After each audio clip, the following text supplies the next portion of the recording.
Pineapple പച്ചടി ഉണ്ടാക്കിയാലോ? അതിനായി ഞാൻ ഒരു പൈനാപ്പിൾ എടുത്ത് തൊലി നന്നായി ചെത്തി വൃത്തിയാക്കാം.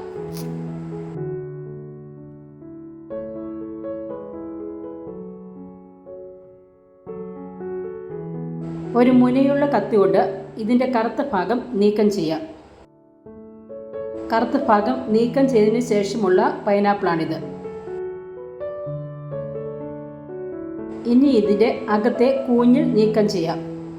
അതിനുശേഷം പൈനാപ്പിൾ ചെറിയ കഷ്ണങ്ങളാക്കി മുറിച്ച് വയ്ക്കാം.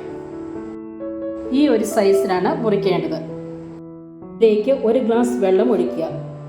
1 സ്പൂൺ പഞ്ചസാര ഇടുക. പഞ്ചസാരയ്ക്ക് പകരം ശർക്കരയും ഉപയോഗിക്കാം. 1 ടീസ്പൂൺ ഉപ്പിടുക. 1/4 ടീസ്പൂൺ മഞ്ഞൾപ്പൊടി ചേർക്കുക. 1/2 ടീസ്പൂൺ കാശ്മീരി മുളക് പൊടി ചേർക്കുക. 2 തണ്ട് കറിവേപ്പിലയും കൂടി ചേർത്ത് നന്നായി ഇളക്കി യോജിപ്പിക്കുക. ഇതിൻ്റെ ഡീറ്റെയിൽ വീഡിയോ ഞാൻ ഇതിനോടൊപ്പം പിൻ ചെയ്തേക്കാവേ. ഇനി ഇത് സ്റ്റൗവിലേക്ക് മാറ്റി പൈനാപ്പിൾ വേവിച്ചെടുക്കാം. മൂടി വെച്ച് വേവിക്കുക. 1 കപ്പ് തൈര് എടുത്ത് നന്നായി ഒന്ന് ഉടച്ചെടുക്കുക. ഇതിന് അരപ്പ് തയ്യാറാക്കാൻ വേണ്ട സാധനങ്ങൾ: 1 മുറി തേങ്ങ, 1/2 ടീസ്പൂൺ ജീരകം, 1/2 ടീസ്പൂൺ മഞ്ഞൾപ്പൊടി, 1 പച്ചമുളക്, 6 ചുവന്നുള്ളി, 2 വെളുത്തുള്ളി.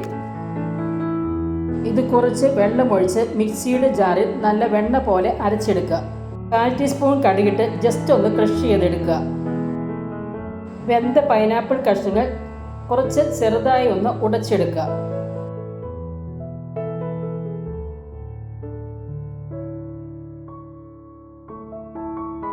ഇതിലേക്ക് നമ്മൾ മുമ്പേ അരച്ചു വെച്ച അരപ്പ് ചേർത്ത് നന്നായി ഇളക്കി യോജിപ്പിക്കുക.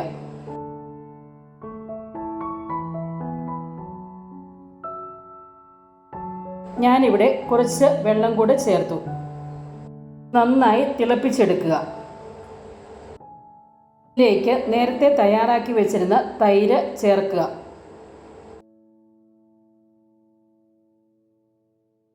എല്ലാം ഒന്ന് നന്നായി ഇളക്കി യോജിപ്പിക്കുക. ഇതിലിട്ടാണ് ചെയ്യേണ്ടത്. തൈര് ഒഴിച്ചതിന് ശേഷം തിളയ്ക്കാൻ അനുവദിക്കരുത്. ഇനി കടുക് വറുത്തിടാം.